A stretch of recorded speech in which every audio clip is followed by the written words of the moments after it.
There you are.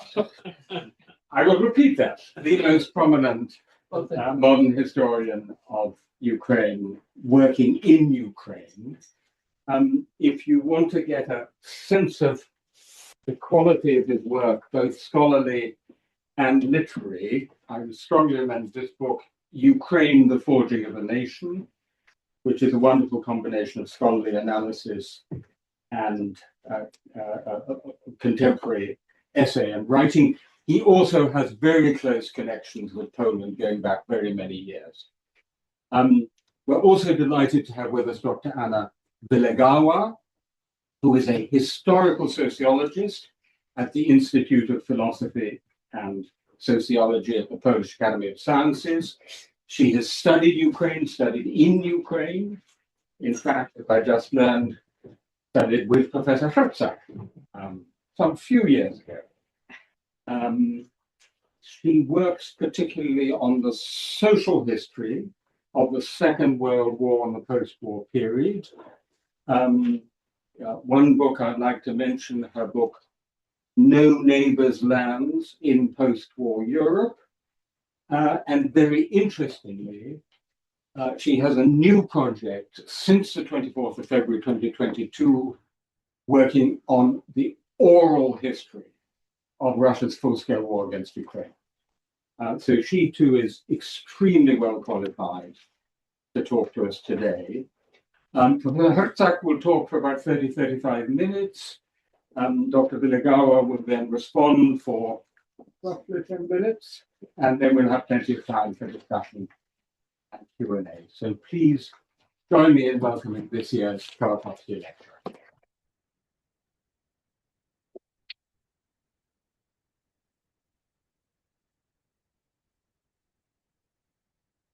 Dear ladies and gentlemen, it's a great joy, pleasant, and honor to be here.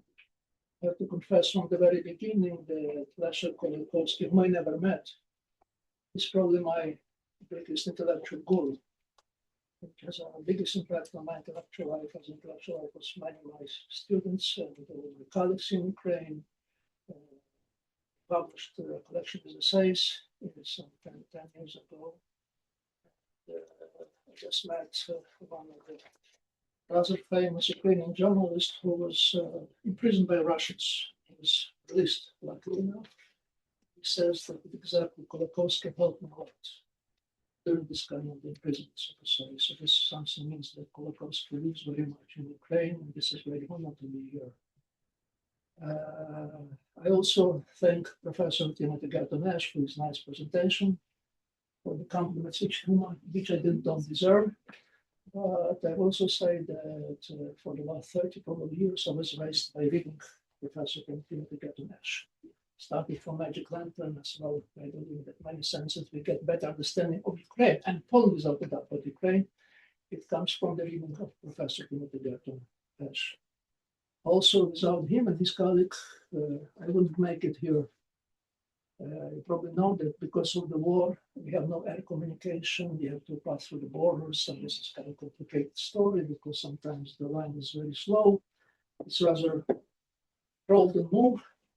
And there is some kind of advantage in that because while staying in line or journey crossing the border, you meet the people you would never expect. And then start with a story on the train with a lady, an American lady. A few weeks ago, she moved to Ukraine from the very beginning of the war because she feel ashamed of Trump, as also for the previous president, because she believes that they left Ukraine defenseless in many senses. So she came here to say to compensate, and she felt compelled to help. She does medical help, all kind of stuff.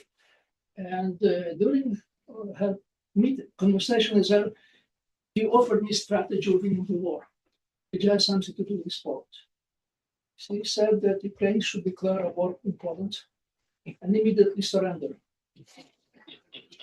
Poland would then arrive and annex Ukraine, and this annexation grant Ukraine automatic entry to the European Union NATO.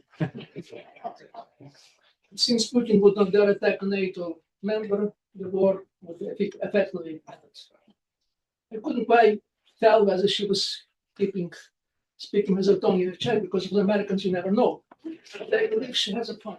She has a point because in many senses, the relations with Poland is vital for Ukraine, and they are very afraid, in many senses, maybe losing in a few years, because you know the tendency is what is going on in Poland nowadays. So it's not that bad as in Hungary, but still tendency is there. In any case, I believe the Polish fact is extremely important for Ukraine. It has been in the past. It's still so in nowadays in the present, and I believe it still go that way in the future. So I have to speak on Polish-Ukrainian relations, and I would confess that I would have a chance. Probably I would speak of something else. First of all, because history of Polish-Ukrainian relations is so vast and so complex that any attempt to fully grasp its past, presence, and future is almost certainly bound to fail. To minimize this risk, I will use KOłAKOWSKI, if I may, and his ideas as organizing principle in my talk, especially his paradoxes, which I like very much. Hope you forgive that there will be many omissions on this topic, but I hope that probably come Q&A session. And secondly, the reason of my aversion is that actually I have to confess that since I even saw a historian, I hate history. I don't like history. Because to speak of history, speak of a devil. This is exactly the metaphor or the symbol that KOłAKOWSKI used, because basically devil stands for evil, evil stands for violence, and basically history of world, global history, European history, and specifically Ukrainian history and Polish-Ukrainian history is full of violence. So to say, it's not kind of very pleasant topic. So, but still, I believe that very much like doctors who don't have to like illnesses, they have to cure them. So in many senses, historians are not supposed to like what they write, but they have to do something with history. They have to think it, have to say how to apply it to analysis of the current situation.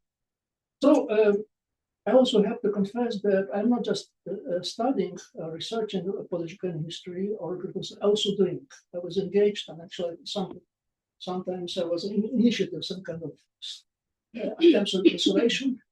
Some of them were successful, later, some was a spectacular failure, but also I believe this personal story also taught me something they could share with you. But anyway, regardless of the important success or failure of these relations, I believe that this is something, a point that have to be reiterated again and again. I believe the Polish-Ukrainian reconciliation has happened, it's there, very much there, still there, and I believe it's probably one of the most important reconciliations that occurred in the last 30 years. In a sense, I used to compare it with the French-German reconciliation. To the extent the French-German reconciliation put a cornerstone for future European Union, in the same sense, the Polish-Ukrainian reconciliation created a chance to extend this European Union further to the east. It's not just about European ways of life, European standards, it's also about security. Because we could criticize European on many accounts, many issues, but one thing is for sure: this is no war zone. We know the history that Poland and Germany, French and Britain, name it, they have a long record of violence and long record of war. Somebody's also talking. But now could you hardly fathom to imagine that there will be war between two neighbors. So say for Ukraine, joining for European Union is not issue of getting better standards, so different people lives. They also enter into security far away from the danger which Russia nowadays presents. So in a sense, I believe this is very important because by having this Polish-Ukrainian reconciliation, we extend to a significant extent this zone of the no war, which is very important for the future of Europe. And before I address this issue, I want to start with a first paradox. This is paradox of the KOłAKOWSKI, let's say. The paradox has just occurred to me recently that unlike other Polish intellectuals here, my Polish intellectuals like Garton, like Michnik or Kuren, KOłAKOWSKI never ever wrote anything about Polish-Ukrainian relations or in Ukraine. And given the importance of these relations, this sounds is striking. I have an explanation, probably you know, but okay.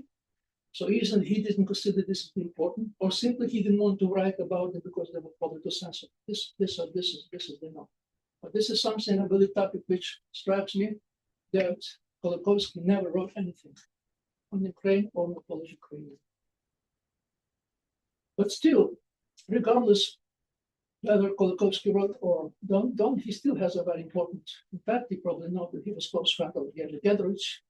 So then they found that was very important for the importance of cultura on Poland and Ukraine, and without cultura, this reconciliation will never happen. But still, if you look on the story of Gedrus, which probably all of you know the story, is a very important figure. He was an outstanding figure. Without this Polish-Ukrainian relationship would never happen. There's still kind of certain paradox, and this is paradox which comes from my colleague, that even so, Gedrus was very important in this kind of reconciliation. I would say that the reconciliation would never happen if not Stalin. This is kind of paradoxical thing, because how come would you imagine this Polish-Ukrainian reconciliation if there will be still Polish majority in Lviv, in neighborhood, and vice versa? Large numbers of Ukrainian live in other part of Ukrainian, of the Polish-Ukrainian war. You probably know that exactly this was Stalin who initiated this kind of the moving, expelling Poles from Ukraine and Ukrainians from Ukrainian territory. But still, I believe something, this ethnic cleansing in a sense, helped to make us next step in the kind of the reconciliation. I believe this paradox is very important because it works in a KOŁAKOWSKI way of thinking. It's kind of paradoxical that sometimes evil could produce good results and vice versa. And this is exactly what he meant by the devil in the history. Also, the other heroes, which quite ignored, are Ukrainian intellectuals.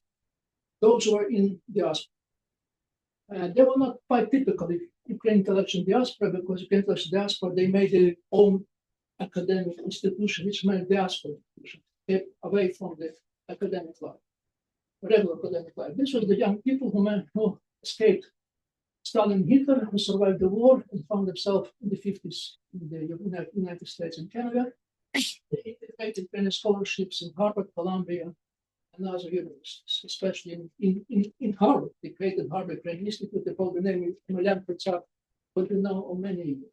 Recently, there has been published a book by a young, talented Ukrainian, also who lives now in Poland. His name is Alexander Abramchuk, and it's exactly about this part of the story. And what he found, that this idea of the creation of Harvard Ukrainian Institute was very much a result of the people who came as well from Poland, especially pro-Polish Jews, like Richard Pipes, Weintraub, and the thing.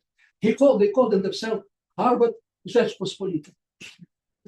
And this belief, in many senses, the emergence of this Ukrainian Historical Institute was a result of this kind of the alliance between Poles and Ukrainians. Actually, before or parallel what Gedrus did in Paris, they were doing the same in the United States in these academic institutions. More importantly, this is something very, very important to say, because basically, if you look on the historiography of Ukraine, so for at least the Second War, the main image of Poland in Ukraine historiography is extremely negative. If you look on Mikhailo Bush, who studied Ukraine history, has a very strong Polish bias. This is evident, so to say. So basically, it's also, it was called Narodnicka paradigm, the populist paradigm, because they see Poles mostly as oppressors and lords. This was kind of the story, which was very much emulated by the Soviet story, Marxist, or kind of the vulgar Marxist approach. But basically, whatever we took, this is nationalist, populist, or national or Soviet historiography, the reason was the same. It was presented in very dark colors, to say. So what they did, I mean, these people, when referring to them, this is Hrytsak, even Shevchenko, and especially Ivan Lysek. All these people came from this part of the world, from the western part of Ukraine, or eastern part of Poland, which were there. They graduated from the Polish gymnasium or universities. So what they did, they reshaped the rearticulated image of Poland, and specifically impact of Polish on Ukrainian history, when they tend to treat it specifically in positive ways. So let's do this way, because basically their ambition was to move Ukraine out of the Russian history, Russian shadow, introduced into Ukrainian space, in the European space. And exactly this was the Poland may kind of bridge this kind of the moment. And for them, it's very special, so to say. Igor Shevchenko, who was a famous Byzantinist in Harvard, he coined a very nice formula that West came into Ukraine in the Polish dress. So basically, Poland was a window toward West, and exactly have to preserve Ukrainian identity separate from Russia. And the second point is much more important, especially now, because they kind the new formula Ukrainian identity. Because in the 19th century, also in the Soviet times, the main definition of Ukrainian identity was Ukrainian speakers. The identity very much depends on language spoken, so to say. So if you're Ukrainian, you're supposed to speak Ukrainian, and vice versa. If you're speaking Ukrainian, if you shift to Russian language, you supposedly is Russian. It's exactly what Putin believes. Because he believes since a significant part of Ukrainian population in Ukraine speaks Russian, they must be Russian and use to legitimize his aggression against Ukraine and supposedly protect those Russians in Ukraine. They made different points. And very important. They say the major difference between Ukraine and Russia is not in language, not in religion. The major difference for Ukraine and Russia is in political traditions, specific relations between society and the state. In a sense, the Ukraine have no tradition of the kind of the autocracy, and also it can have a strong tradition of the civil society. And Ukraine has a kind of disdain or irony toward the state. To put it briefly, it's very hard to imagine Ukrainian Stalin or Putin. And Bessie says that this is crucial, this is the most crucial difference between Ukraine and Poland. And they believe this is exactly the result because Ukraine for a longer time was under the Polish flag, both within Rzeczpospolita, but also before and after, because you know the Polish part of the Polish presence in Ukraine is dates until the First World War in most Ukraine, and the western part until the Second World War. So this is something that is very much important. It was a shift of paradigm. So they shifted the formula of the identity. In this sense, Polish presence was extremely important. So, but here's the paradox again. Even so, they were so, I would say, even friendly with Poland. They were friendly for relations. They cooperated with these gatherings. I know they have contacts with KOŁAKOWSKI, by the way, but still, what's very important, they were open to this kind of Polish-Ukrainian dialogue. They never ever wrote about Volhynia. You probably know what Volhynia is. It's the biggest tragedy, cleansing, I would say, and I believe that this is not just believe, but I believe that the Ukrainians were responsible for this egregious fact, but they never wrote about this. They kind of try to avoid this topic. By the way, they never wrote also about the Holocaust, and important, even about the Holodomor, the famine. Somehow they tried sanitized version of this, not touching about the violence. So what I'm saying here, that even with the collapse of the Soviet Union, the Ukrainian historians follow their footsteps because they accepted this form. It works very well with this kind of political traditions. But they have to work with everything on these topics which was ignored by them, and this is actually on violence. And I would say that, in a sense, you could easily understand that this kind of egregious fact of the Volhynia and also with Stula, Operation Stula after that, on Polish-Ukrainian War in 1918, around Lviv, Lemberg, Lviv. So they focus on that. So this is not kind of the ignorance. And there are some very good stories, some good books written, both on Polish and Ukrainian side, mostly by younger historian. Probably the name of Grzegorz Motycha in Rafał Wnuk on the Polish side was mentioned. In Ukrainian was Igor Ilyushin, or an excellent book based on a kind of findings about Slovenia, but it's very open, so to say. It's kind of has a courage to admit the Ukrainian responsibility. Also, very importantly, you probably don't know it, there is recently a very interesting project emerged. That group of Ukrainian Polish scholars started to recount victims on the both sides. Not just to recount them, but to memorize them. The full list of the victims both on the Polish-Ukrainian side. The most interesting case occurred recently. I believe that everybody knows Timothy Snyder, but he has a secret place for vacation, somewhere in the Polish-Ukrainian border. And every summer they have a seminar there, and they keep bringing there our PhD students and young faculty. And on that occasion, specific occasion, one of my youngest faculty met with a Polish historian, Ewa Kicińska, who was also a very promising Polish historian. And they started to talk, and they discovered that their relatives come from the same village in Bolivia. Moreover, grandmother of Petro saved grandfather of Ella. Kind of coincidence. So the thing is, they're now writing a book about it. They're writing the story of Volhynia from below. So that's what I'm saying here. There's some very interesting developments nowadays in Ukraine. We're talking about historians. And basically the point is what to make. Historians could talk with each other on Volhynia relatively so easily. I'm talking about the Polish historians and Ukrainian historians. We have a commission, we have a meeting, so to say, and recently, you probably don't know it, in December 24, on the second year of the war, we came with the joint communique.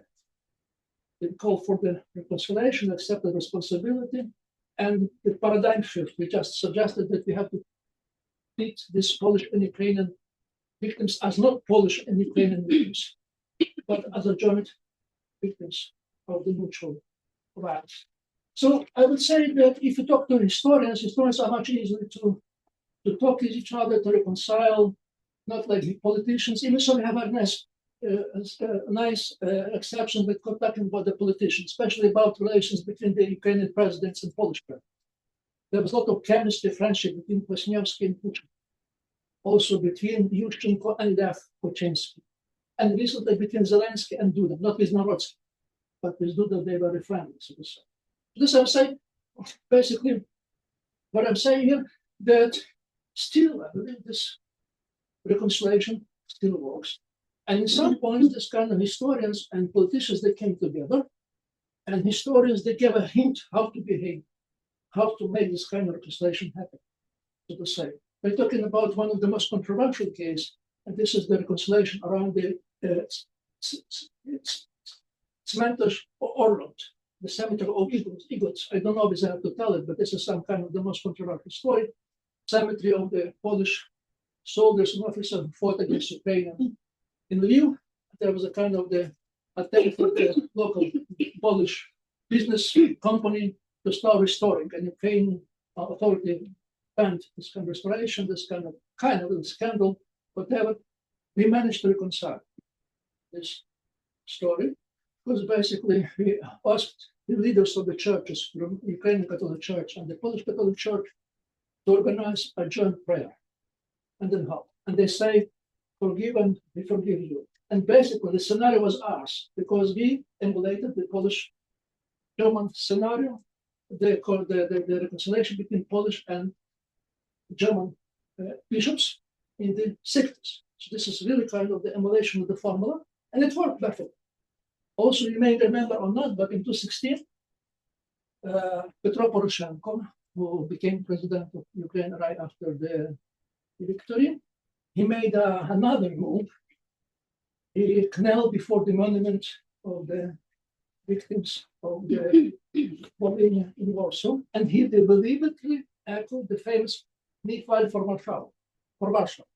It's emulating the gesture which was made by the German Chancellor Willy Brandt on the Warsaw 1917, made knelt before the memorial of the victims of the Jewish ghetto. So I'm saying here, this is some kind of example that this really matters in terms of the Jews. But I think it doesn't really matter all the time, but sometimes. So I say, if I may provide you some kind of balance in nowadays Polish-Ukrainian relations, I would say they're neither as bad or as that good as you could imagine. There's a certain balance. At least we have no politicians on either side that claim there are some Polish territories in Ukraine that belong to Poland and vice versa. So this is kind of taboo, which nobody tried even to utter. And you wish that something like that would be at least half of that in Russian-Ukrainian relations, which is never happened.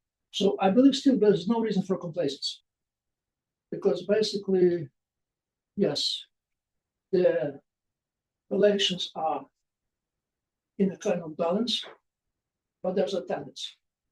And tendency is clear, it's heading toward deterioration, so to say. There are many example, many statistics. I'll give you just one. According to the recent data, the numbers of the physical assaults on Ukrainian in Warsaw increased by 40% just for a year. So just give you the idea.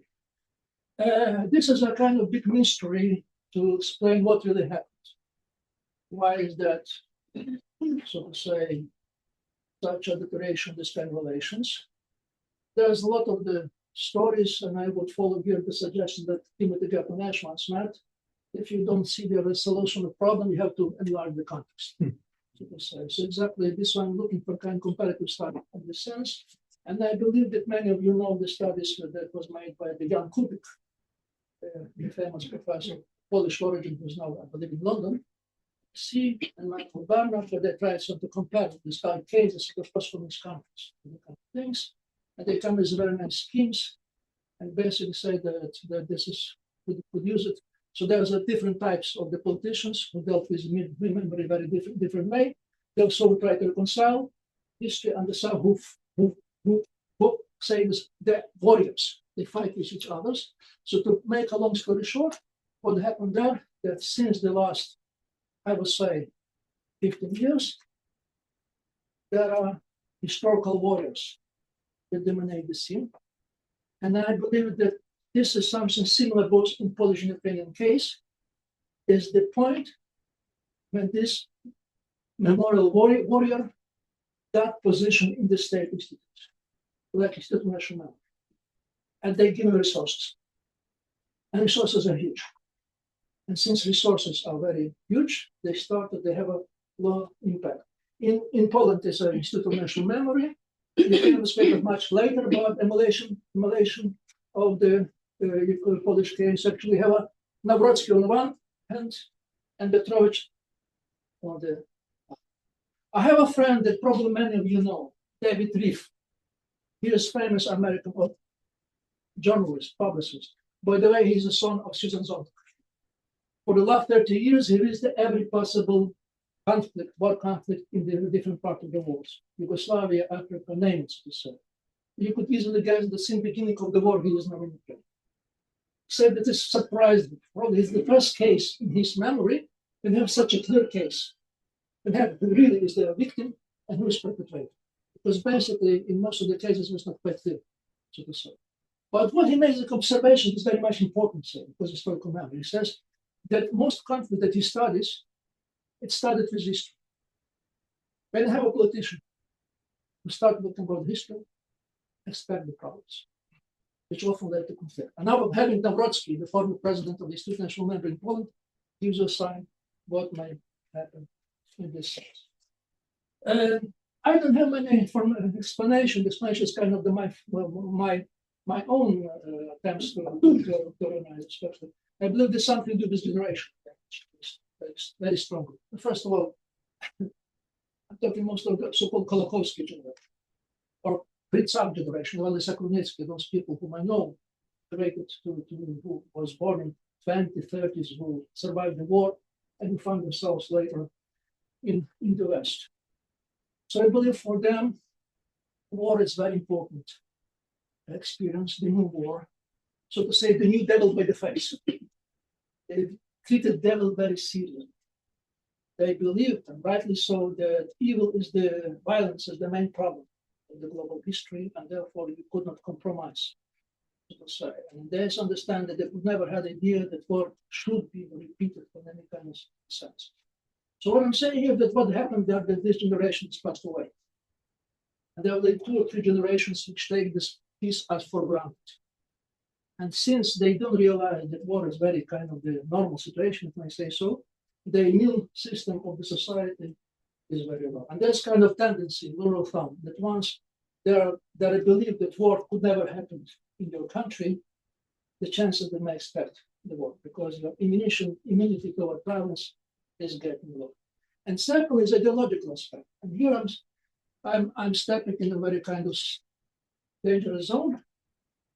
But I wonder if you notice that all the architects of the French-German reconciliation, like Konrad Adenauer, Charles de Gaulle, and Robert Schuman, they were practicing Catholics. And Robert Schumann is on the way to become a saint of the Roman Catholic Church. The same goes from the Polish-Ukrainian, Polish-German reconciliation, which was initiated by bishops. And I would say would never happen this kind of reconciliation with you, but it's my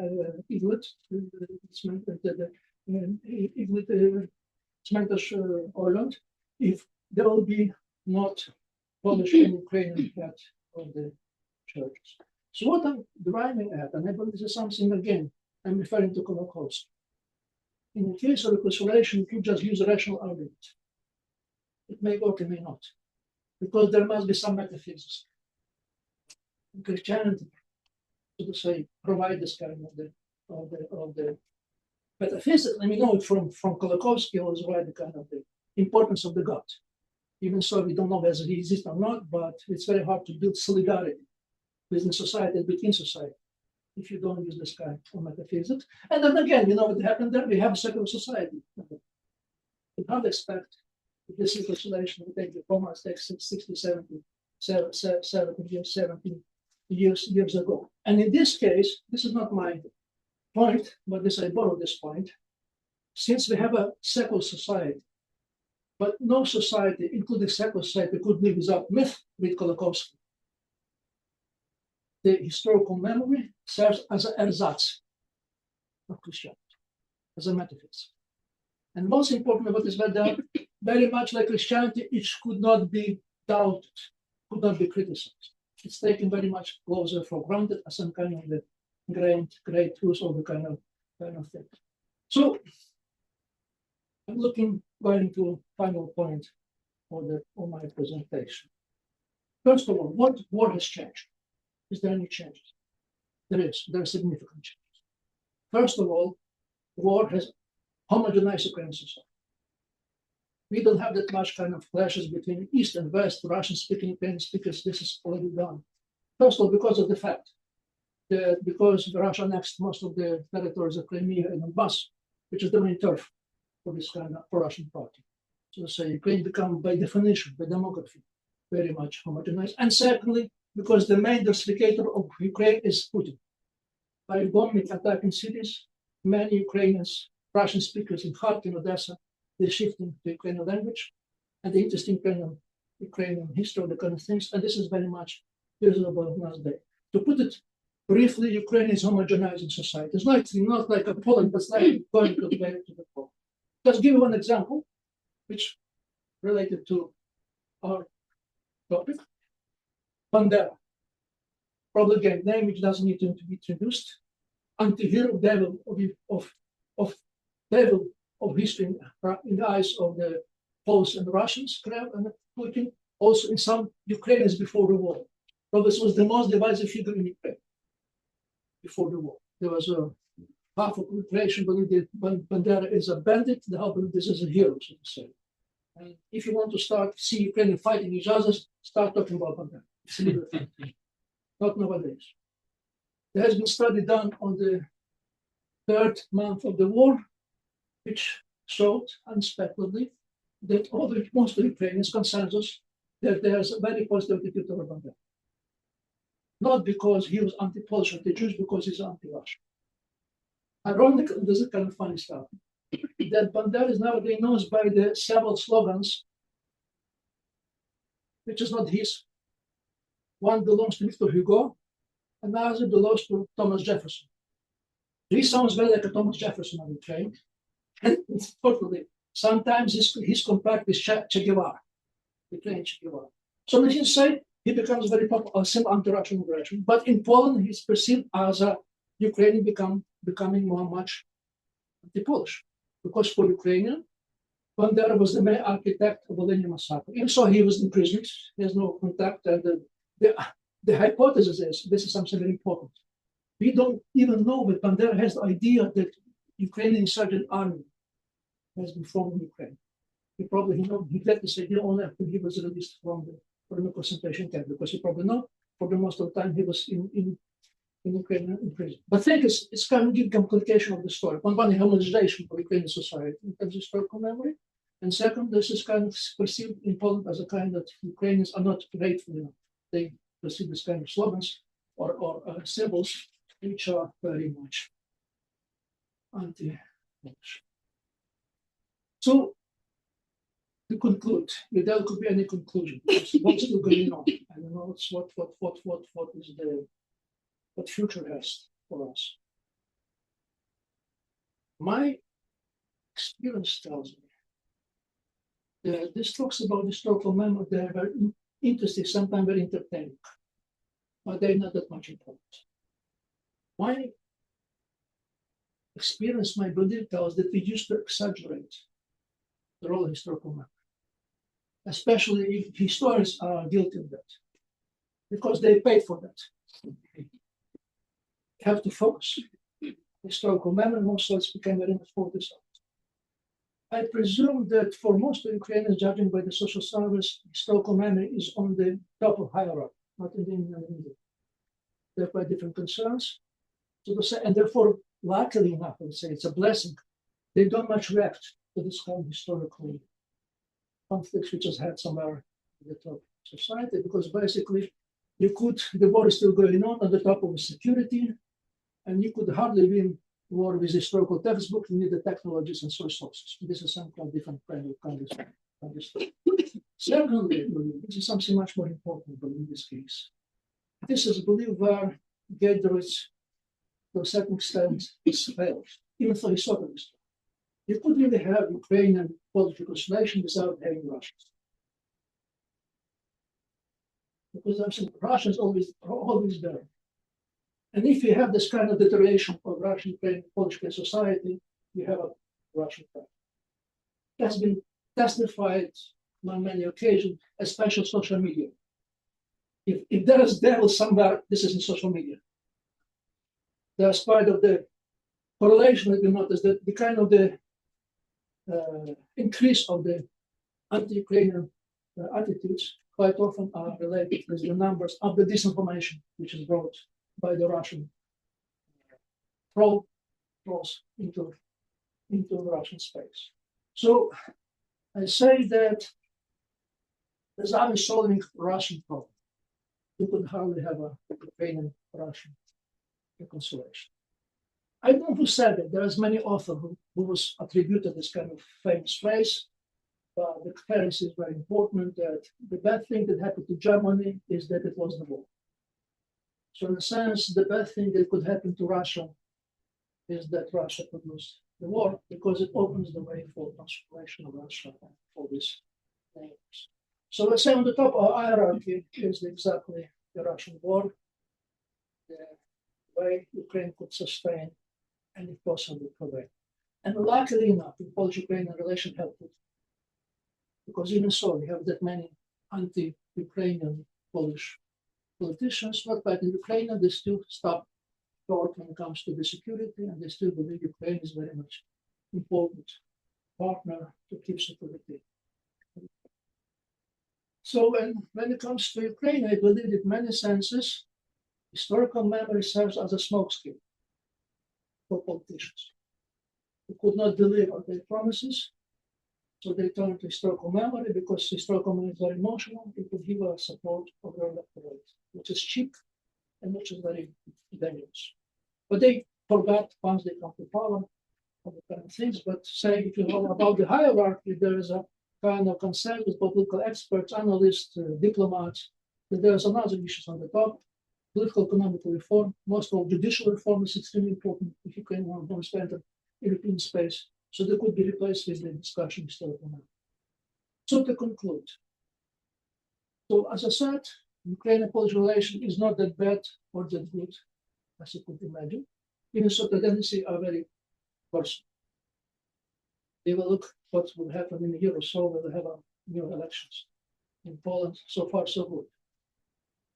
But still, I believe there's something which I believe Gedrich and KOŁAKOWSKI could teach us there, that we have to have some solution, some formula, even now. Because best we never know when the formula could be implemented. Because when Gedrich were thinking about this kind of Gedrich team, there was a clear sign that something could happen in the 10 or 20 years. As a matter of fact, we realized 35 years later. Or we have to work for this Polish-Ukrainian reconciliation future, but having in mind that sooner or later there will be big opportunity. to mend this relation. As the Polish used to joke, rzeczy niemożliwe robimy od ręki, na cuda trzeba poczekać. Impossible we do right away, miracles take a little longer. But miracle could happen. Exactly, this is the point. Because the thing is exactly, this is what I'm coming back to this kind of metaphor of KOłAKOWSKI. It's very strong with that. Because basically, if you know at least a little bit something about theology, devil is very pathetic figure. Because he could not create anything. He could corrupt anything, but he could not create anything, so to say. And basically, the story is exactly this kind of the Hegelian formula, which KOłAKOWSKI borrowed, that are quite often good come from the evil, and vice versa. So what I'm saying here that what we need by that time, and we still have a time to work, is we need some called positive work. Constructive steps that prevail iteration of relations. What the Ukrainians and Poles are very good at. Hrytsak was a restriction, something. And Polish societies, they're very strong. And I started this story about travel, and I want to end this one. To get there, me and my wife, we traveled in a car driven by the director of Polish band in Ukraine. And all the way, we discussed what to do, how to spend money at the Polish bank, to the Polish-Ukrainian station, but in a very concrete, positive way. So we have to meeting next weekend with the Polish and Ukrainian experts how to use this money wisely. So if you have any ideas, I would be very grateful. Thank you so much.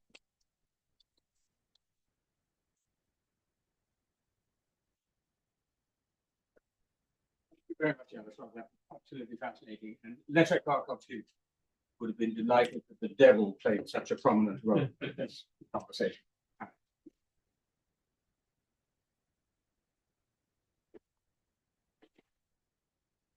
Yeah, so obviously that is a wonderful job.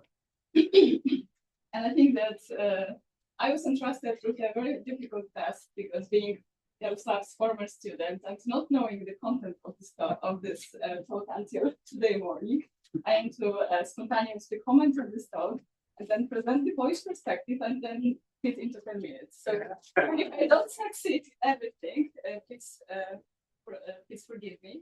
And I will also begin with the story, but generally speaking, I will briefly address 3 issues that I believe are important for the Polish-Ukrainian relations in past and in present. So the first is, of course, this violent past and memory wars. The second is the presence of 1.5 million of Ukrainians now in Poland, including 1 million of the war refugees and 500,000 of the pre-war migrants. And well, the third is the presence of and the role of Russia, which goes far beyond the very obvious fact that Yaroslav has a war, a full-scale invasion in Ukraine, and I have the war just across the border.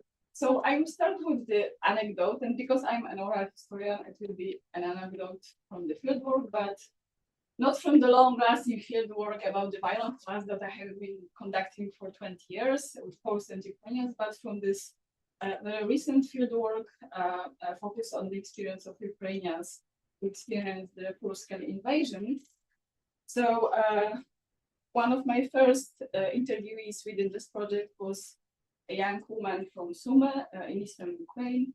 Her name was Alina, and Alina came from Sumy to the Polish city of Sopot in the March of 2022 with her 2 kids. And soon after, she started to work in the daycare center for the Polish elderly people in Sopot. And one day, a very unpleasant situation happened because one of his charges called her a bandera pig and threw her out of the house. So later she learned that this day was an anniversary of the very day back in 1943 when his entire family, including parents, siblings, and grandparents, had been killed in Wołynia in the massacre. So having come from Sumy, Alina never heard about the Wołynia massacre before coming to Poland. And sometime later, she came back to this man and he apologized, saying that as the anniversary was approaching, he was finding more and more leaflets about linking leaflets linking the Ukrainian partisans from Volhynia with the Ukrainian refugees in Poland. So I chose this story because it is meaningful, and it shows three things, I think. So the first one is that it shows, quite paradoxically, I would say, the failure of the Polish state to recognize the grief of this elderly people coming from Volhynia.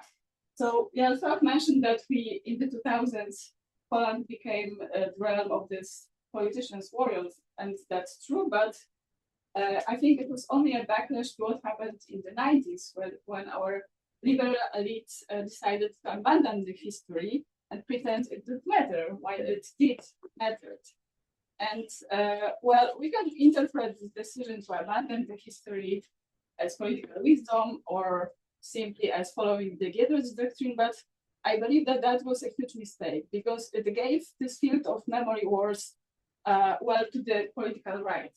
And when they finally came to power, the focus shifted to this, political gestures and to constant demands for apologies from Ukraine, but the realness of these people coming from the former Eastern borderlands were actually never recognized. And for example, until today, we don't have a decent museum of the former Polish Eastern borderlands in Poland.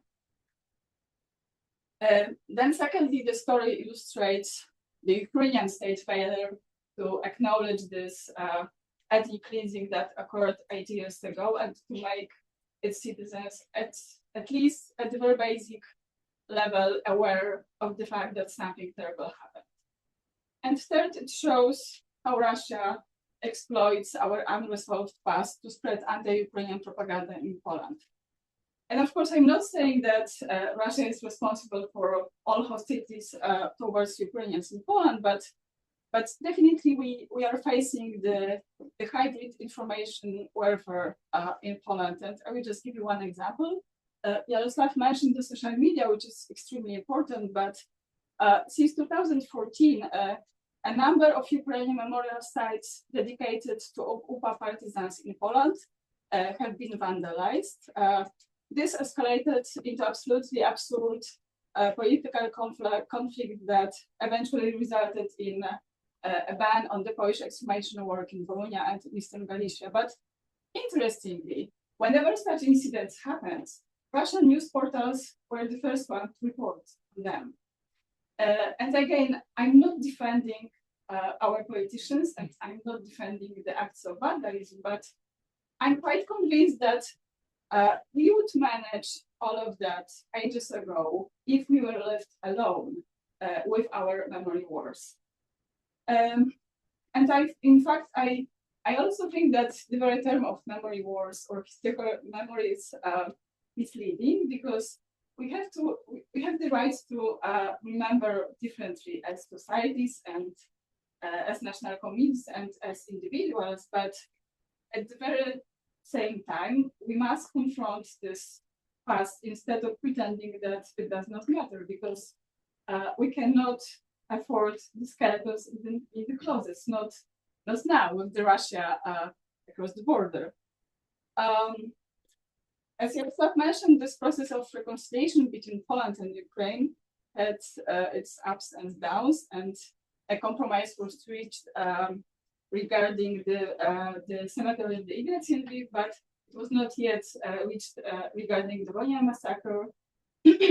And I think that the main reason for that is the emotional load of Volhynia, which I use here, of course, as the umbrella term for what happened in Volhynia and in Eastern Galicia. So in Volhynia and even more in Eastern Galicia, Ukrainians were neighbors and not enemies for the Poles. And therefore, Poles perceived what happened not as a war, but as a betrayal. And I would say that for some Poles, Volhynia is almost as important as the Holodomor is for Ukrainians, because it represents a failed attempt of the total annihilation. So it remains significant not because we are a nation haunted by the history, but because the survivors are still there and the wound seems to be still open. And of course, we could simply wait until all survivors die because it's going to take place quite soon. We could wait until the emotions fade because as the events move from the cultural memory to the from the communicative memory to the cultural memory, using the term of Jan Assmann, it happens. The emotions fade, but wartime makes such a wait and see approach very risky, I would say, because it opens the field for manipulation. And for this reason, I would argue that confronting this difficult history and difficult past is even more important during the war than ever. Not in order to weaken Ukraine, but precisely to deprive the aggressor of this historical absurd arguments and to prevent us, Poles and Ukrainians, from being turned against each other. And in practical terms, well, in case of the Volhynian massacre, confronting with violent past means today marked burial sites, honest historical research, and decent commemoration. And of course, it needs to be done by us, by Poles, but we cannot do it alone without Ukrainian involvement. So let me mention just one particular example. Późniki, Późnik in Ukrainian, in Ternopil region, a Polish village that was basically slaughtered in 1945. And after the ban on the exhumation was lifted in 2024, it became one of the first sites when such works resumed. And it mattered for me, I would say personally, because I've been there. I saw the mass grave because it was open before it was opened. I saw the remains of the village. I talked with people, with both the survivors and with many Ukrainian witnesses, and I know exactly what was found in the pit. So I was really glad that the exhumation happened. And I was even more glad that a joint ceremony was held locally to commemorate these victims. And then I read in the Ukrainian press that these were the victims of the NKVD terror. So I simply thought, what was it for? But I want to come back to the present. I strongly believe that the reconciliation is necessary much more for us, for the contemporary Poles and Ukrainians, than for the victims.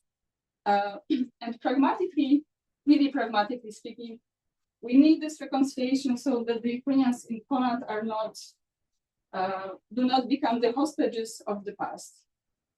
We need a reconciliation that, with a lot of sensitivity on the both sides on the border. And this morning, Yaroslav asked me why these relations between Poles and Ukrainians in Poland have deteriorated so much within the last 4 years. And I don't have an easy answer. The answer is very complex. And yet, yes, the anti-Ukrainian attitudes are increasing in Poland, and we have a lot of incidents of violence. But I also think that we are falling from a great height, which means that in 2022, we had this 1.5 million of Ukrainians, and 1/3 of them were living in the Polish families, not in the shelters. And the level of support in Poland was unprecedented, and nobody talked about history at that point. So we can go beyond. I also think that we simply feared in Poland that we are going to be the next. And the honeymoon, of course, ended when it became clear that Ukrainian refugees are going to stay for longer in Poland, but also when somehow we realized that the danger for Poland is not that immediate. So in social psychology, it's called empathy fatigue. It does not justify the hostility, but it helps to explain the decreasing support. So if we compare the countries hosting similar numbers of Ukrainians per capita to Poland, like the Czech Republic, the Germany, we see similar trends in the opinion polls concerning the attitudes towards Ukrainians. and a similar number of reported incidents. So I think that this should be well understood within this broader context of the populist turn in Europe, because this populist turn builds a lot on hostility towards outsiders, very much everywhere. And Poland, we tend to forget, but Poland used to be a very monoethnic society for a long time. And 1 million of the outsiders within a short period of time means a lot of fear. So if we turn the discussion back to the violent past, and this is going to be my last point, I think that the Ukrainians in Poland are not being assaulted right now because of the lack of the historical reconciliation. Rather, it is a complex mix of, well, economical tensions, tribal fears fueled by this populist term, Russian trolling, but also the demographic factors, because, which is really interesting, one of the groups most hostile towards Ukrainian refugees in Poland are young, single women with liberal left views, which is quite surprising, but this is how it is. So nevertheless, if the violent past were settled, there would be one less issue on the table that could be misused. And my absolutely final point, I think that history matters, but the present matters much more.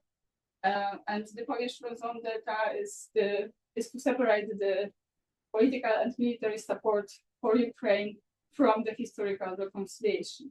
And I think that it needs to be verbalized and spoken out again and again on every occasion. I think that we must support Ukraine unconditionally, because if Ukraine loses this war, there might be no one to reconcile with on the either side of the border, and we might have a lot of the new mass graves. And I think I want to end with what Yaroslav started with. So you told that Ukraine cannot afford losing Poland, and I think that Poland cannot afford losing Ukraine, and I hope it won't happen.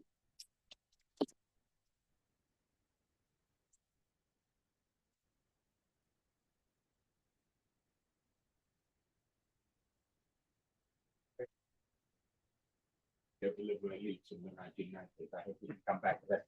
I'm sure there'll be many questions. If you could stick up a paw and identify yourself, please, also for the sake of the people listening online. So who would like to start off? Yes, Thank you. I'm originally from Poland, but I teach English literature in this establishment.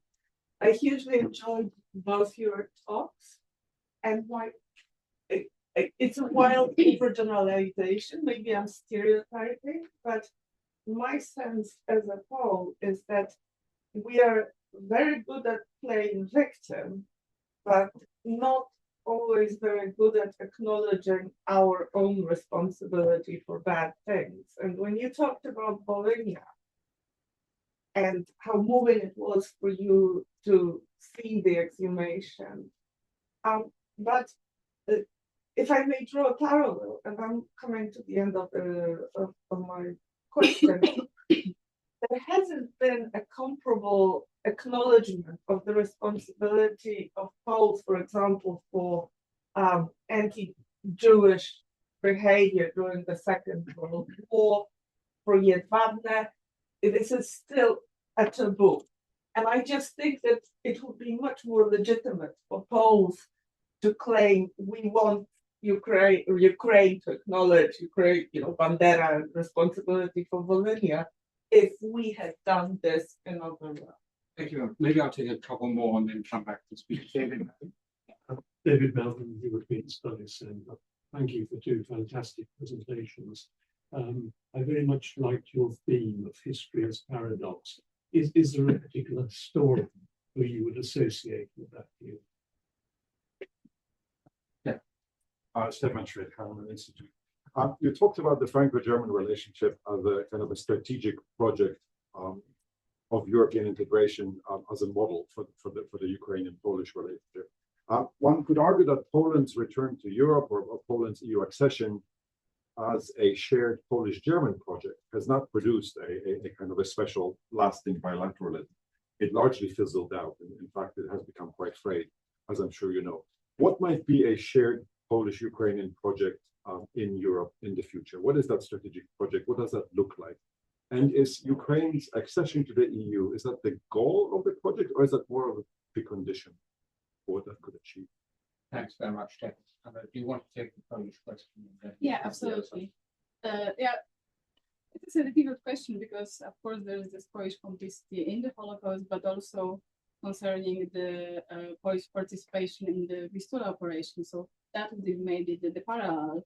So we have what happened to Poles in Volhynia and in Eastern Galicia, and we have the Vistula operation. Can you just explain the ethnic cleansing of Ukrainians by the Polish socialist or communist, whatever you call them, authorities in 1947, moving 100 and roughly 40,000 of Ukrainians from the homes in southeast of Poland to the newly acquired Western territories. So that was not a killing, but the operation was an attempt to finish the Ukrainian identity in Poland, and it merely succeeded.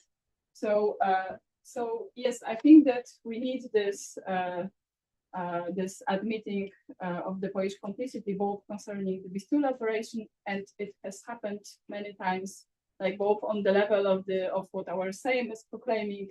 So the Polish Sejm proclaimed Volhynian massacre a genocide, but it also proclaimed a Vistula operation and ethnic cleansing. So we have this official level of what their parliaments are proclaiming, and we have this level of the cooperation between the historians. We have the level of the commemoration, and I think, well, I'm not saying everything is right in Poland concerning the commemoration of the Jewish victims, but we have a research on almost every single county concerning what happened during the war, and the Polish complicity features in this publication. So I'm working at the Institute of Philosophy and Sociology, and one of our units is the Holocaust Research Center. So the research is there, the research sponsored from the public money, which does not mean that every single poll acknowledges the Polish complicity in the Holocaust. But then there is the question: what is the aim? What do we want to reach? What level of the public awareness concerning the wrongdoings in the past is at all possible to reach? So I still hope for more, but yes, I'm aware of the fact that we have these skeletons in the closets, also in our closet. Just a quick follow-up on that, and I'll take the speed up too. Do you think it is at all useful that governments or official bodies declare what is or not a genocide or an ethnic Definitely cleansing? not. Yeah. So I have a problem. We had this conversation during the tea time. I have a problem with applying the legal term of genocide to the historical research, because in my opinion, it's not really useful because it comes from a different, like the theoretical setting, and it's also the feeling that you create a hierarchy of the suffering. So if it is a genocide, you suffered more. If it's only an ethnic cleansing, you suffered a bit less, and then if it is only a mass violence, you suffered even less. So the parliaments are not good in that. Yeah, thanks very much. Yaroslav, do you want to start with that point? Should we leave it to the historian? No way. It was basically talking about historical memory. The rule that victims work much better than heroes. The heroes quite often they unite the nation, and the victims with exactly the unite they have a common marker, so it's very important. It's a classical text of Ernest Renan, Qu'est-ce que c'est nation? What's the nation? He talks about that. So therefore, every nation has a kind of a sign marker. Holocaust, Holodomor, Volhynia. So it's an excellent topic because in this case, Volhynia has been replaced, or Volhynia replaced Katyn. This is actually important here. Exactly, this might be explained in the environment, because basically poses many things. So how could Volhynia came? This is exactly my point. How Volhynia came to be before? Why Volhynia came before? There's something expected. And if that was something visible, because basically, yes, most Kwasniewski bishops, bishops, they acknowledge publicly. They ask for forgiveness, which is expected. What happened after that was Kaczynski came, this is kind of pedagogy of shame, which has to be replaced by pedagogy of pride. And they come and say, this is exactly this kind of, and this is kind of another hypothesis, that in this sense, will they be compensated for this kind of humiliation of the environment, so to say. This is kind of hypothesis because we want to really know, we observe this kind of situation. Talking about liberal, this is something, if I may, is very important. Because one thing which strikes, which omits kind of things, you don't probably notice this kind of detail. In 2008, Putin met Tusk, Prime Minister, and Sikorsky, Minister from First, like nowadays, the same thing. So what he suggested, that Paul should take review back. Which one? Yeah, it doesn't matter. And that's not the thing. The thing is, first of all, it's a year after the Munich speech, which was very clear. It was also after the Georgian-Russian war. That we know exactly at this time, the Putin Kremlin has accepted the plan for a full-scale war against Ukraine in 2008. So he was suggesting to Sikorsky that you should take me. They never said it. Sikorsky told in 2014, 6 years later. Even so, it's not the beginning of the story. In 2010, we have this kind of Smolensk tragedy, crash of the Kaczynski and the team, 100 or so, 97 people. And what happened there, right after, months after the share, the many liberals, including Adam Michnik, Andrzej Wajda, they write a letter of consolation. They say that we suggest this exactly the friendly move from Putin means that we are now have reconciliation and have to draw a thick line. How come? How come knowing who Putin is? What is suggestion? It was so unbelievably, I'm sorry, some stupid things, especially talking from Ukrainian perspective, because we knew what is coming. It's a kind of so myopia, paying for this kind of the reconciliation into 10, and this is liberals. And Kaczynski used immediately, because basically, the one thing is that they do something as they did in 1989, because they allegedly KGB agents on the world communism, so they want to cover their, so to say, which means a very nice Trotsky conspiracy theory. But it's again, it's a failure. It's not just they ignore it. They use some kind of the story toward the discussion. About the paradox, I don't really understand what paradox is, but many paradoxes. One of my favorite is that the Russian Empire created Ukrainian identity by moving Vilnius University to Kyiv. Because they were supposed that with this moving from the closure of the Vilnius University, which is in Vilna, the largest Polish center, toward Kyiv, would help them to fight against Polish nationalism. But in the way it created Ukrainian nationalism, which in the final point became still more destructive for Russian Empire than Polish nationalism, at least in the 19th century. I don't claim the French domination is a kind of success. No, it's not an history.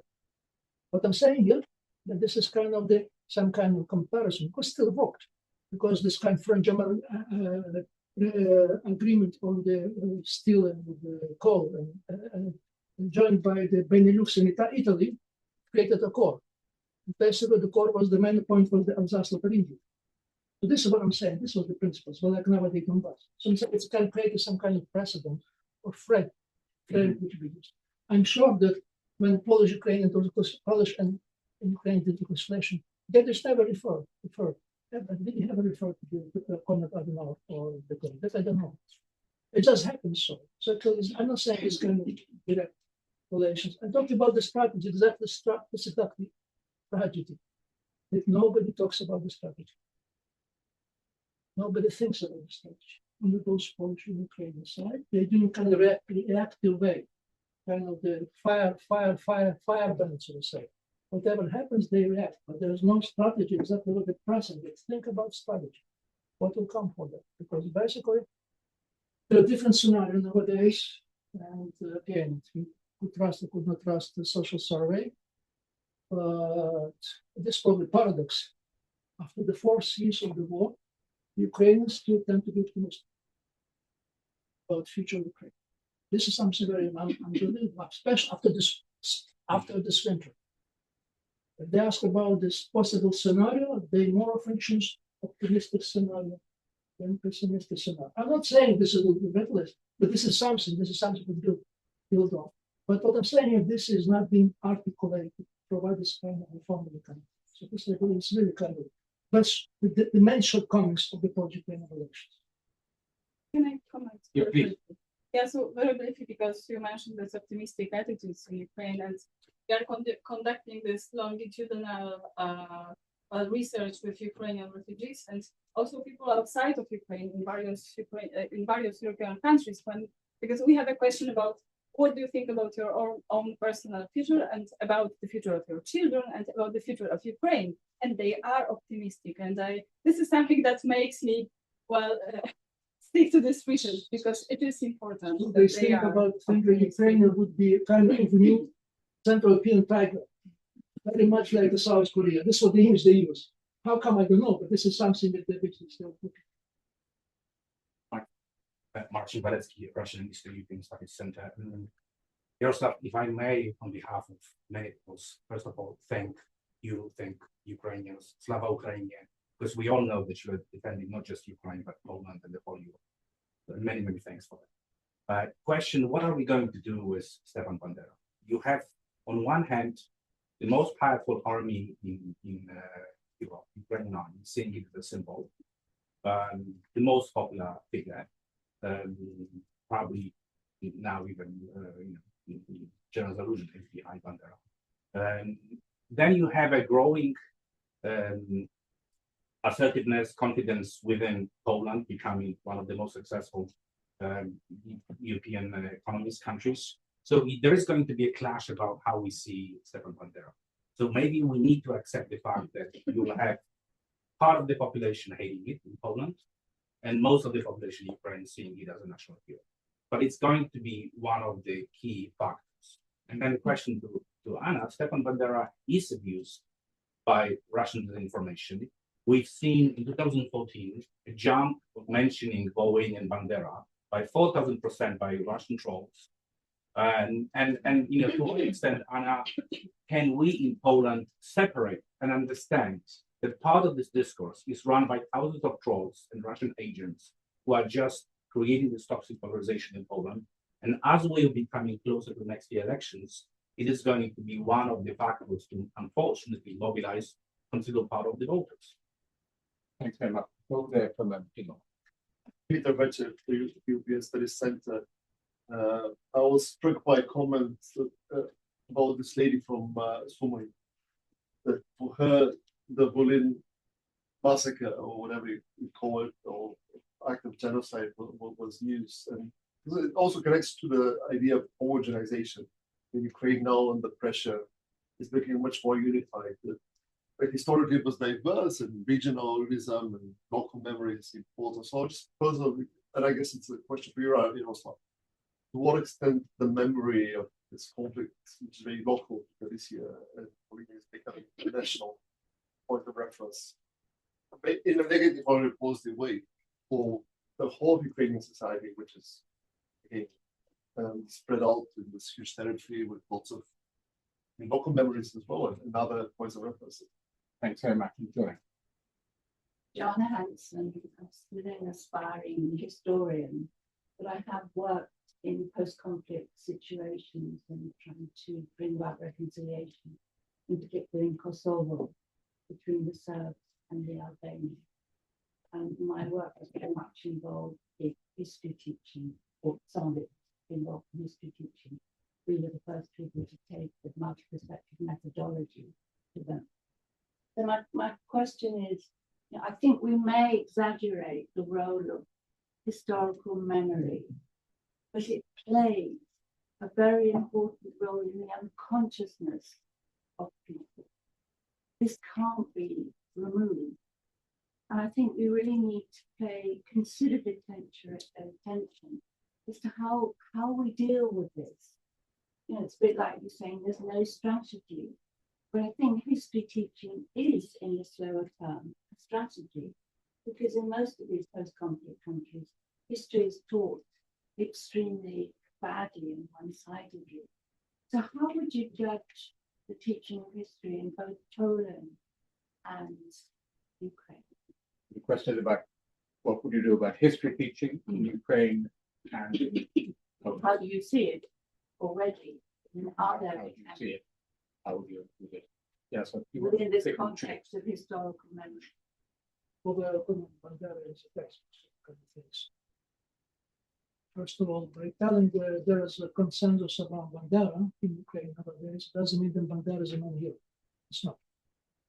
Because the independent and the national hero, there's quite different figures. Shevchenko, 19th century, the kind of thing, Cousins, he's somewhere in the top 10, but not on the top. So this is something important because there's kind of the aberration to see that Bandera is not the main hero. It's not. Because secondly, I'm talking to people from the front, especially my students, PhD students, they're talking that it's like a Bandera and other kind of the nationalistic peripheral is taken like a, how say, like a tortoise, like a hooligans football teams. That this kind of slogan that they don't give some kind of deeper reflection kind of thing. So again, I'm just telling this because in reflection. To answer this question, I believe the first answer is what Adam Michnik tells us, that even Bandera deserves a good biography. There's no biography. Bandera is extremely one-sided. He's extremely kind of apologetic, one extremely kind of the accused of society. And I believe the Slinsky Liber book is a kind of disaster because it's not about Bandera, it's about memory about Bandera. And Bandera is a very interesting type. He has a very interesting biography. You have to write it. Just give you the point, which is very shocking. But most probably Bandera knew nothing about this army, which is called Banderits. It was released in 1944, and he was surprised. There was a huge army which committed Wylegała massacre in his name. But he was not aware that there was such an army. And by the way, very important, he was against this because he believed utopian about national revolution. He believed this partisan Ukrainian army is a kind of Yugoslav or Stalin method, but not Ukrainian. It's kind of topic. But I'm saying here, biography.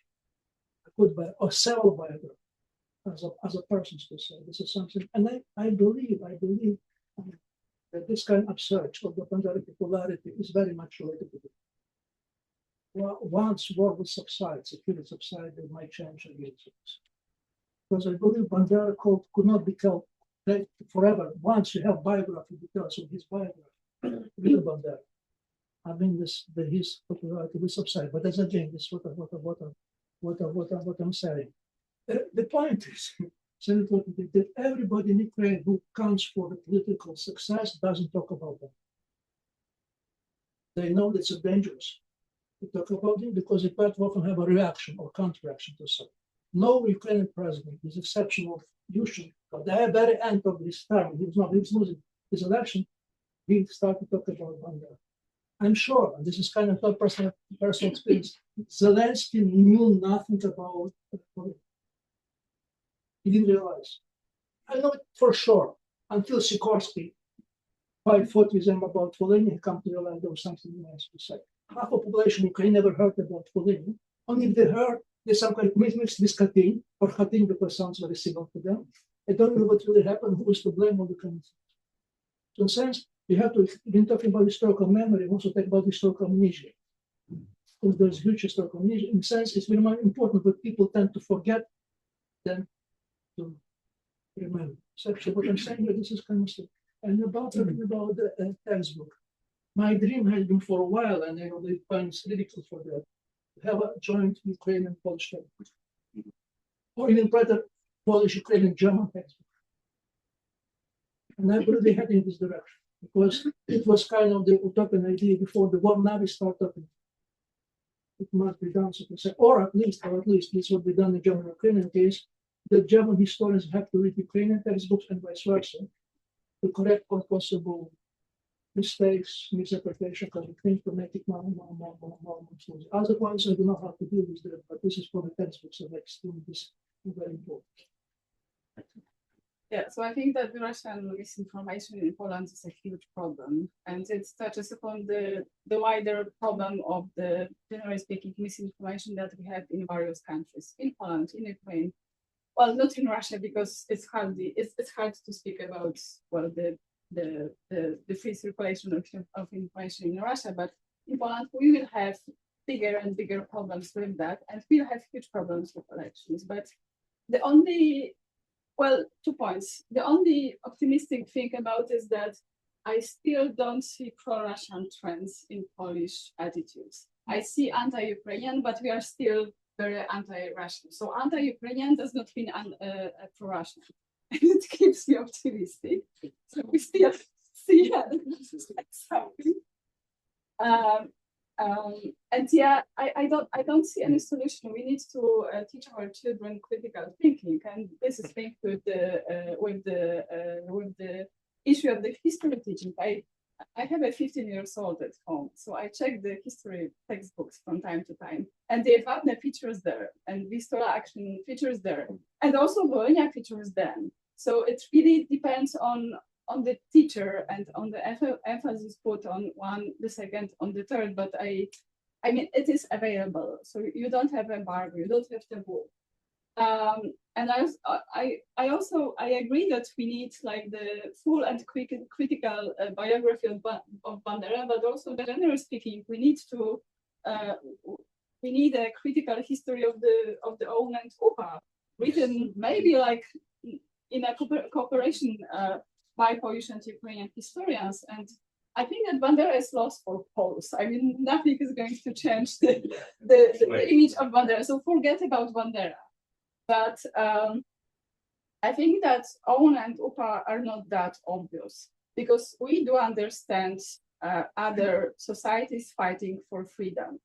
And also for me, as for the oral historian and as for the social historian, OUN and UPA are not black and white, which means that UPA that was committing the crimes against the Poles and Ukrainians are very much different from the UPA that was fighting with the Soviet authorities and with the NKVD in the forces. And I see it in the files. When you read the files of the trials, the post-war trials, you see that these are different people. You see this like 18, 19, 20 years old boys who were not involved in what was happening with Poles and with Jews, and they are getting 20 years for, I don't know, giving some leaflets. And so these are different people, and I think that we need somehow to incorporate one and the second part, and it gives some, I think, hope for more well nuanced also attitudes in Poland, when we focus not only on what UPA did with Poles and with the Jews, but also on the fact that it, generally speaking, fought for Ukrainian freedom.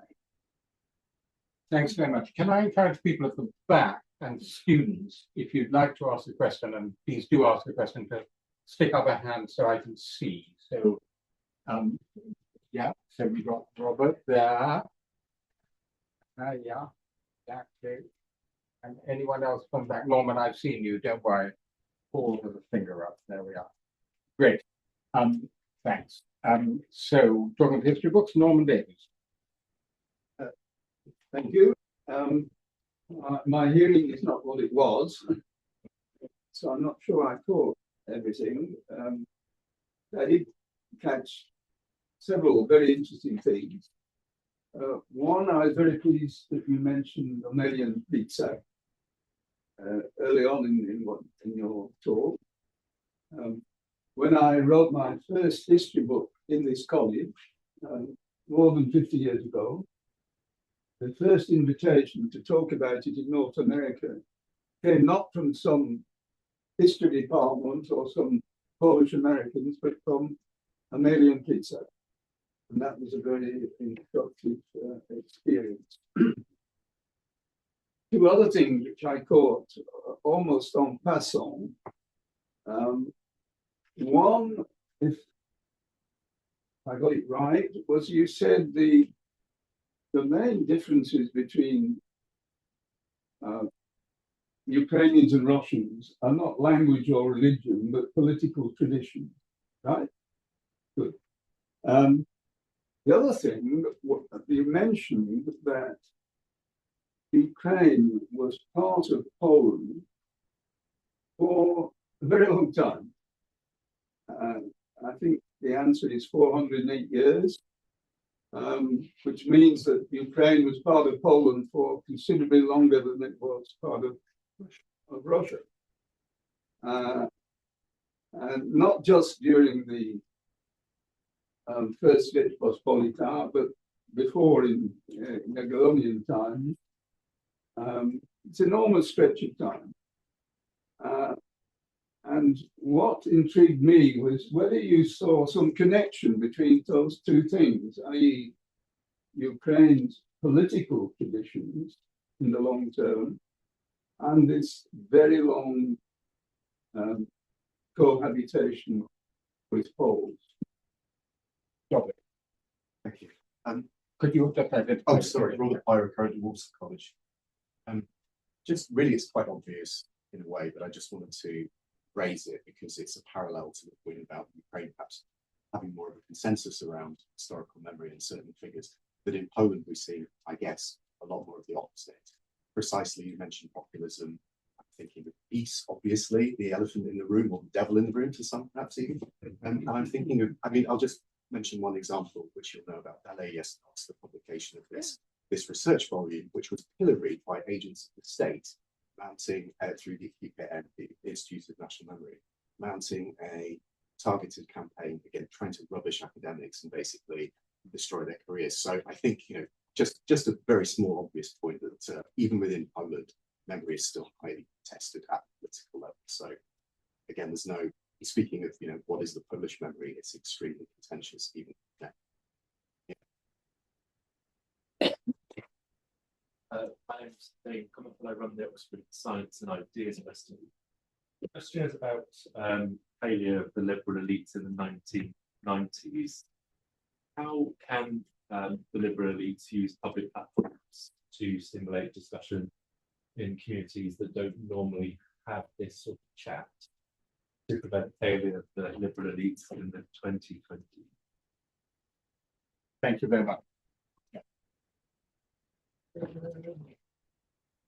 Talking about relations of the Polish factor with the political tradition. First of all, I made this point in my book deliberately. The Polish factor is much more enduring and longer than the Russian factor, because relation to see Ukraine in the shadow of Russian history, which is a kind of nonsense. It's a fallacy, because Polish presence in Ukrainian history was much longer and earlier and later. Russian factor. And there is a book that inspired very much, which is, comes not from history, but from the economics, written by the Nobel Prize winner in economics, Douglas North. And he tries to explain why economics of the different countries, different periods, and basically claims it very much depends on the politics. And his point is, it depends to what extent societies manage the violence, to what extent they manage to limit violence. This basically ends up with the political structure. It's the kind of who has the power, who's the resources. So politics, the main factor of power is.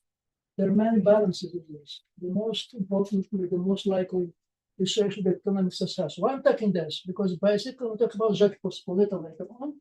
What we have there, we don't have the kind of example of the strong monopoly power like in Russia. In a sense, the king was elected, so to say, elected by nobility. Nobility has a huge power of the Crusade. It was a kind of democracy in the Greek anarchy, without a doubt. But there was something which is not there, because in Polish case, we don't have this case of the kind of autocracy, kind of ruler that runs the country single-handedly. This is something which is not there. And it's very much imprinted in Ukrainian tradition. I'm not saying this kind of imprinted, it's saying that the historical discourses, poetry, literature is very much about liberty. And basically organizing Ukrainian society, Ukrainian history is from below, not from the state, historical государство российское. All is below. Cossacks, cities of the country. This is the principles of the state. So what I'm saying is exactly how it works. Basically. And basically what it says it's not Polish per se. It's very much European as a result of the long evolution starting from Magna Carta, kind of the rivalry between Pope and the German Emperor, the Holy Roman Empire. So basically, this is But basically, the point is, we don't have this tradition very much in the Russian state. Because you probably know or not, but Russian Empire was probably the last empire without constitution. This explains kind of difference of this. And again, if Zelensky nowadays is talking with Trump, telling that nothing about Ukraine without Ukraine, he intentionally repeated the slogan of the Polish movement. Nothing about this without us. So it's imprinted in the culture. So Zelensky is not available, but this is there. Point of reference is very much there. Liberal elites, I don't know how they could manage it, but I know how they should not manage it. This is exactly what they do. Especially the whole thing is the draw a thick line, Ruba Krenz, about the cost. It's so counterproductive. Because basically there was presumption which was used skillfully by Kaczynski. These things they want to draw a line. But the past, there must be something in the past they want to hide. And this is give the kind of theory from kind of 89, also Volin, because basically it's deliberately we don't want to talk about kind of the paradoxes, again, many paradoxes, that the 50th anniversary of the Volhynia in 1993, there's been no discussion.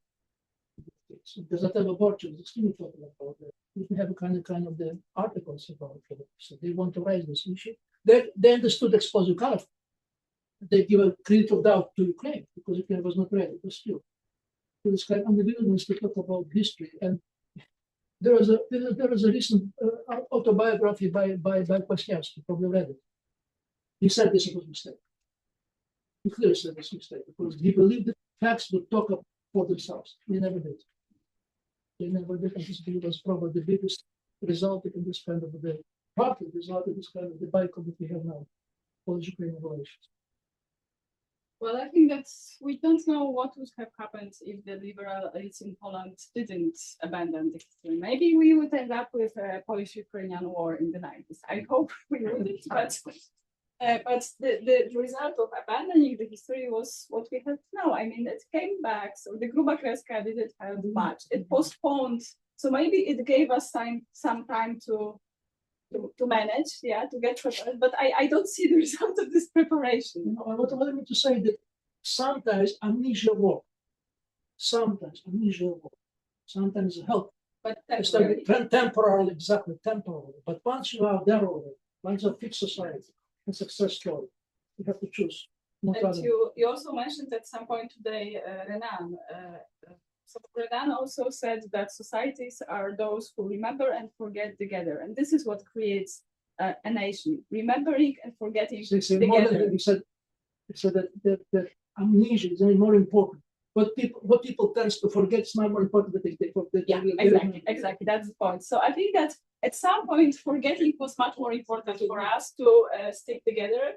But then the situation changed and we need to remember together. And I want to answer, because you're absolutely right. We still have a heated debate on history in Poland. And you can interpret it twofold. So it's good that we have this heated debates because we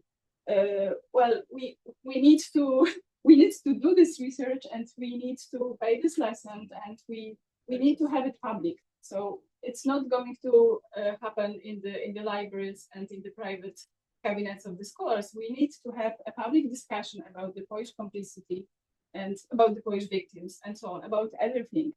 The book that you mentioned was written and published in my institute, and in the subsequent part of the book, my own piece was published. So I know the situation very well, and I still think that it is quite optimistic that this research was funded from the state money. So the state IPN is a flag that we have in Poland. But at the same time, IPN is not dominating the scene, and IPN is not preventing the freedom of the scholarly research, and that's very important. So this is still something that differs us from Hungary, for example. We are not living in Poland to conduct our research. We can do it at home, and the fact that that we have this polarization. Show me the country where you don't have the polarization. Yeah. Thank you. I mean, just a quick comment on the failure of the liberal elites. Two things to remember. Number one, these are people who have been fighting the regime for 10 years. And then finally, in 1989, they got to a negotiated revolution, which was something absolutely unprecedented. No one had seen it before. And so, I remember this from conversations at the time, the thought was, so now immediately you start wanting us to expose all their terrible crimes and pillory Yaroslav. So it's what Ernest Gellner called the price of velvet. If you do a velvet revolution. Now, I think it's a mistake, but that was, the other thing is, they were tremendously inspired by the Spanish example after 1975. It was very, very important, as you know, Adam's writing, it goes back a long way, and that was held to be an example of amnesty and amnesia. And it was held to have been a success. Of course, if you look at Spain today, it doesn't look such a success because the past hasn't gone away, it's come back to bite them. But those were two major motivations for them at the time. Last quick round, Paul. Yes, Paul Betts, European Studies Center. Yeah. I was happy to hear you talk about the potentially conciliatory power of history. And it reminded me of this UNESCO initiative that was spearheaded in the 1950s, which they were bringing historians from wartime enemy countries, Poland, Germany, France, Japan, and China, sit them down and actually try to write textbooks for school kids and also university students, with the idea of trying to emphasize similarities as opposed to conflicts or differences. Now, some of those were written, most were not.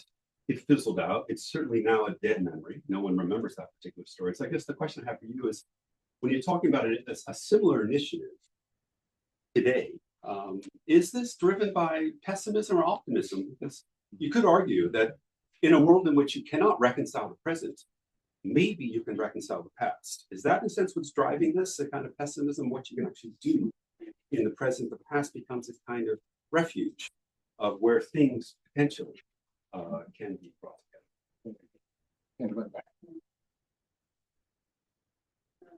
My name is Hrytsak, and I'm a recent You graduate. could possibly speak up a bit. My name is Hrytsak, and I'm a recent graduate of the university and a student of philosophy. I wondered about the following thing. So, Volyn massacre is an outcome of Ukrainian nationalism, and Operation Wylegała is an outcome of Polish nationalism, perhaps.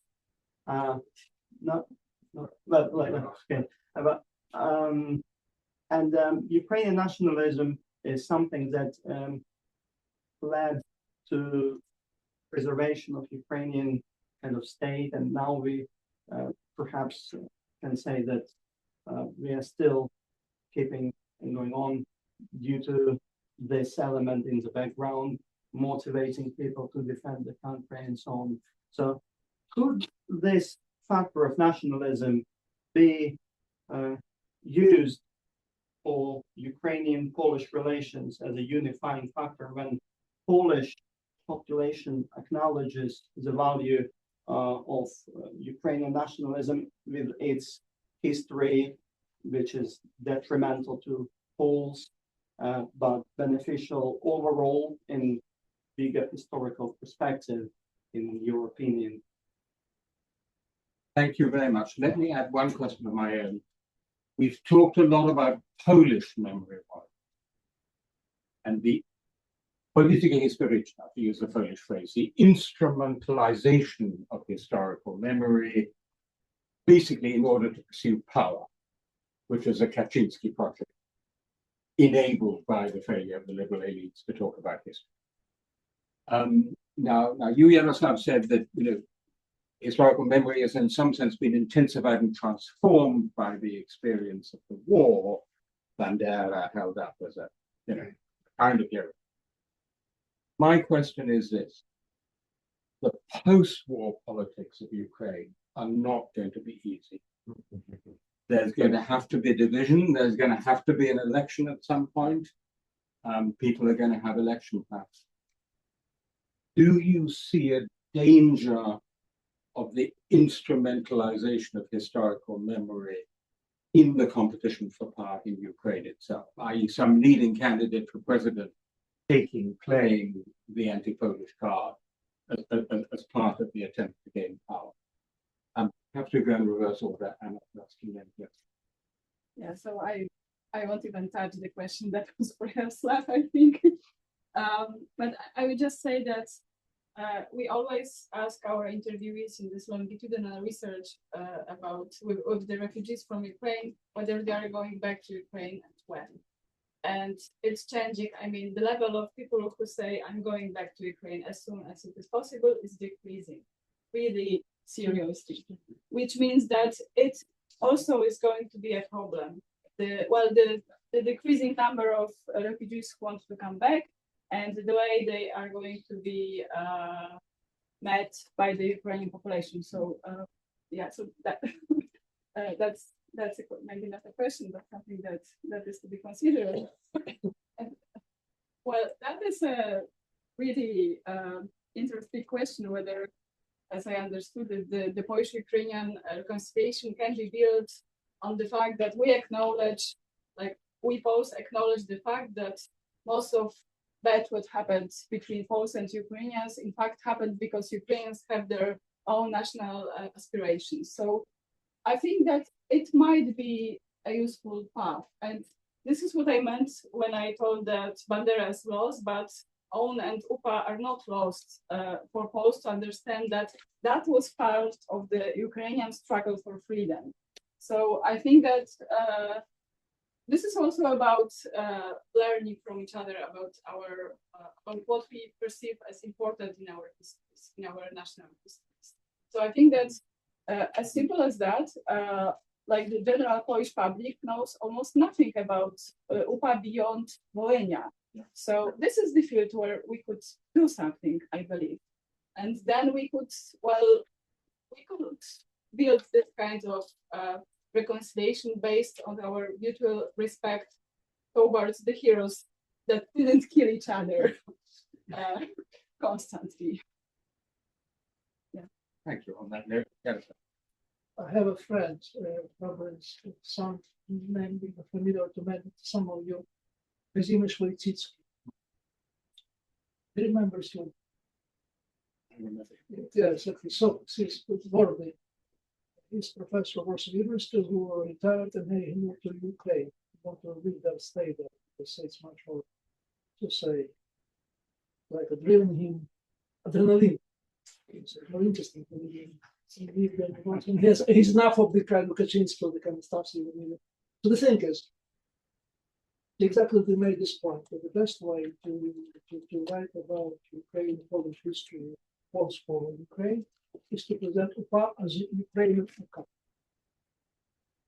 Like a kind of to have them understand what kind of this kind of anti-communist resistance of this nation. So again, we wrote something along this kind of a short version, short book on UPA for Poles, to say, and he became kind of the joke. He claimed himself to be the first Lechów Banderowicz, if you have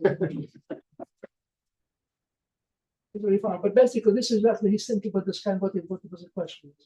Thinking that again, I completely agree with this Anna here, that once you present UPA different as a kind of resistance, anti-communist resistance, national resistance, nationalistic resistance, it will be probably much more easier to understand what post-war really was. According to your question about what was given by optimism, be given by necessity. It's not easy here or there. But you understand and assess the importance of Polish-Ukrainian relations.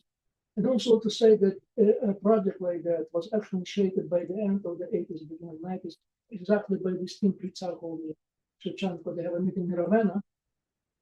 And they come with the idea there must be produced new textbooks in Polish, Lithuanian, Ukrainian, Belarusian history. They want to restore that history. Basically, I very much benefited from that because the project lasted for 4 years, and I was author of one of the 2 books in Ukrainian history. As a result, it came up 8 books. It was published in the 90s. I don't know what happened with Lithuanian books, but Polish-Ukrainian books was very successful as a textbook. But then it was 30 years ago, we still have to write a new kind of the story. Whether any kind of the presidential elections will be kind of anti-Polish rhetoric, everything is possible, but I doubt. Because first of all, I don't see Zelensky or Zelensky playing historical card. He'll do different card, but not the kind of historical memory. The only possible card, or Budanov, I would say, because first of all, they don't know history. Little they know history.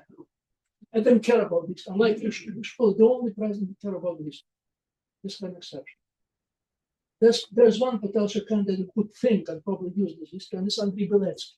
Name is not familiar to you, but he is one of the leader of the largest Ukrainian nationalist military unit, which runs very efficiently, has political ambitions. He has not a kind of popularity, but he's rising, say, and the people who stand behind him, they're really terrible. I know that. I know what they're thinking, and there's Himmler as an example thing, but publicly, he used to talk about politically correct nationalism, not offending anyone, because he believes, he has a chance to win the election. Ukraine had some tone down his words. So that said, my hypothesis is then with the end of the war, and as God helps it will end sooner than later, the main point of reference will not be from there or far, but what people did in 2022. Mm. The main preference, very much like in Polish case 89, this will be what so do in 1922, what we're doing during the war, whether we stayed in Ukraine or in Ukraine, whether we want to go or escape. Well, this will be the main point of reference, and this is a very problematic and dangerous, because this could lead to some kind of cold civil war, and the biggest intensity. But this is not historical, it's still very live, probably even dangerous about that. So again, I'm rather skeptical that these three have historical memories. They had in the under Yushchenko and Yanukovych, who's lived with leaders, but now it's past. He passed away, probably even much more, subdued than the Polish case. It's very much like on this one. But again, my gut tells me there will be kind of different stories, different discussion, not on the 19th century, 20th century, but the most recent history. Thank you very much. On optimism and pessimism, I remember when a friend of mine gave a rather critical presentation on interwar Hungary. And at the end, a Hungarian populist historian stood up and said, I think we must be more optimistic about the past.